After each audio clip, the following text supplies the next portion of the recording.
A todos os nossos amigos ouvintes do vlogger do Conde Lopes Villanueva.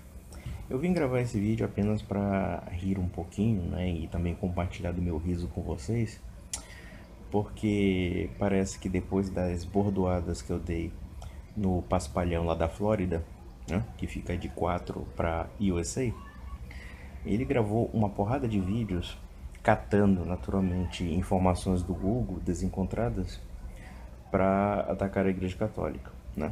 E as pessoas me perguntam, não vai dar uma resposta sobre isso? Eu acho que já foi suficiente para desmascará-lo, já que uma boa parte das informações que ele divulga é falsa. Mas não deixa de ser engraçado quando ele publica As Relíquias da Meretriz, o título do vídeo dele, para ver como ele realmente é bastante suave na argumentação. Quando eu li esse título, As Relíquias da Meretriz, a primeira coisa que eu pensei foi um dildo da mãe dele, quando era lá da zona de Baixo Meretrício de Nova Iguaçu. E aí, claro, ela devia ter algum fetichismo, né? Alguma relíquia, sei lá, guardar a cueca dos amantes, né? Pegar um vibradorzinho básico para quebrar um galinho, né? Não? Ou então, sei lá, algum objeto sadomasoquista. primeira, foi a primeira coisa que me passou na cabeça quando eu pensei nisso, né? Ou seja, que para que você fale de uma relíquia de meretriz, deve ser basicamente isso, ou seja, algum objeto pornográfico que a mãe do dito cujo deve estar guardando por aí. Mas quando eu percebi que na verdade ele está falando da igreja, nós percebemos a mania acusatória compulsória de mentiras, justamente porque ele é incapaz de entender intelectualmente o que é uma relíquia, né?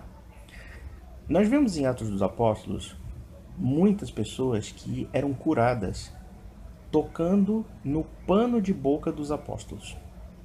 Imaginem essa cena.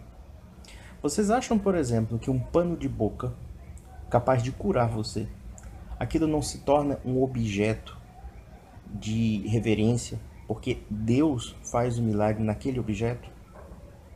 Vamos indo mais além. Alguém acharia que a idolatria, por exemplo, a Arca da Aliança, quando nós observamos que Josué, indo para as batalhas na conquista da Terra Prometida, ele se ajoelhava, e é interessante que a descrição bíblica da forma como os antigos hebreus se ajoelhavam é muito parecida com o que os islâmicos fazem, né?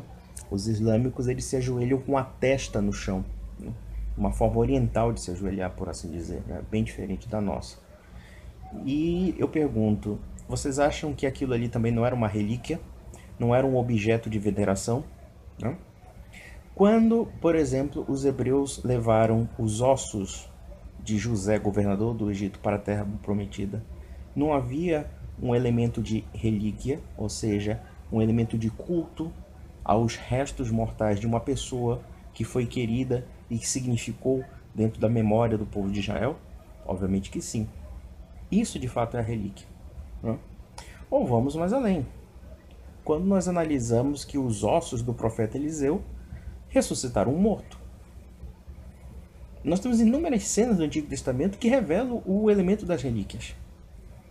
Alguém vai dizer que não é uma relíquia, por exemplo, ou não seria, no caso, o cajado que Moisés segurava?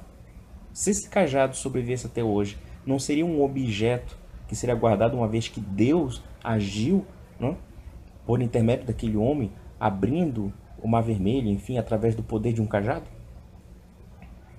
Aliás, a história de fato é cheia de relíquias. Quando nós vimos a destruição do Museu Nacional, quantas relíquias históricas não havia ali? Quantos objetos de significado histórico não foram perdidos e que representavam a memória da história do povo brasileiro? Eis aí a explicação das relíquias. Explicação simples, cristalina, e por que a Igreja Católica guarda relíquias. Relíquias nada mais são do que, ou seja, objetos, ou então até pessoas, por exemplo, os corpos incorruptos dos santos, né? São pessoas que representam exemplos de vida dentro da fé cristã e que, claro, esses corpos são inclusive conservados, inclusive com alguns casos de milagres. Outros nem tanto, né? Existem realmente conservação baseada em critérios artificiais ou até mesmo em critérios naturais, mas há outros que não são explicáveis pela ciência, né? Os chamados corpos incorruptos. Né? Então, se há o quê? Uma lembrança, não somente de um objeto, como também dos corpos dos santos. Existem, inclusive, ossários dos primeiros mártires da era cristã. E alguém vai dizer assim, ah, mas são apenas ossos e não sei o que, não sei o que. Então faz o seguinte, meu filho, quando a sua mãe morrer, em vez de você preparar um enterro, preparar um túmulo, tudo bonitinho para ela, né, para registrar a vivência dela e até a morte dela, joga na lata do lixo a tua mãe, filho da puta, joga na vala, porque é apenas osso, segundo a sua lógica. Não é uma pessoa, né? Não é um corpo que representou uma existência para você. Então vejam que quando observamos certos idiotas condenando o culto às relíquias, ou então simplesmente falando que os católicos são idólatras e etc., nós percebemos que eles não entendem nem mesmo o que é a reverência aos mortos, ou então o que é reverência à história. E observem que reverência e idolatria são duas coisas diferentes. Reverenciar é respeitar, é honrar, é admirar. Idolatria é um culto desproporcional e um culto ao divino para o que não é divino. Então, a reverência e a latria são formas de culto, são cultos distintos. Ou seja, você dá o devido valor a coisas como também a pessoas.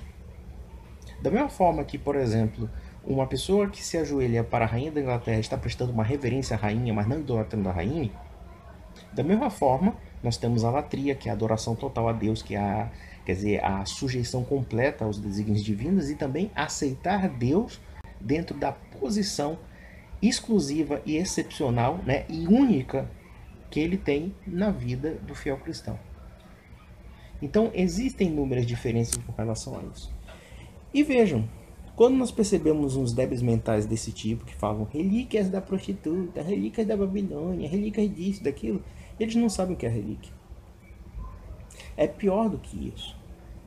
Não somente eles não sabem a questão das relíquias, como também, da mesma forma que os registros históricos de um país, seja nas obras de arte, seja nas obras culturais, seja numa peça, numa partitura que foi escrita, sei lá, por um Mozart ou Bach, ou até um erro em Villa-Lobos, enfim, aqueles objetos se tornam relíquias, se tornam objetos especiais justamente porque são manifestações de pessoas que também são excepcionais, são inteligentes.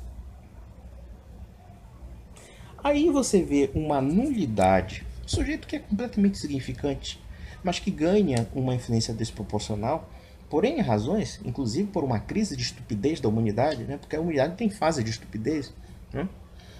E aí fala baboseiras monumentais, além de ser um mentiroso compulsivo, como já evidenciei aqui. Ou seja, o sujeito tem um problema sério com a realidade, tem um problema sério com a verdade. Quando nós mostramos a verdade para ele, o cara não aceita as evidências. Mas já falando das relíquias da prostituta ou das relíquias da meretriz, então fica o meu recado. Pare de guardar o vibrador que enfiaram na buceta da tua mãe, caralho. Para de guardar a camisinha que a tua mãe trepou com vários machos, porra. Para de guardar a camisinha da tua mãe. Para de guardar o dildo, o vibrador, as roupinhas eróticas da tua mãe, porra. Porque é isso que dá pra pensar quando se fala das relíquias da prostituta. Porque partindo do pressuposto de que tu ages que nem um filho de uma cadela e não um homem de verdade, já que Vossa Senhora é uma pessoa extremamente suja e desonesta, então realmente é preciso esculachá-lo, porque você não tem respeito nem pela comunidade católica representativa do Brasil e de uma boa parte do mundo. Ou seja, qualquer pessoa que seja minimamente católica, você ofende chamando de puta. Então eu não tenho obrigação de respeitar o que é teu. Nem a sua mãe, nem a sua família, ninguém. Você não respeita a família católica. Você não respeita a fé católica. Você não respeita nem mesmo uma instituição que civilizou o Brasil e o mundo. Claro, você é ignorante, você não estuda nada, você é burro. Você é uma anta. E tem que ser dito isso.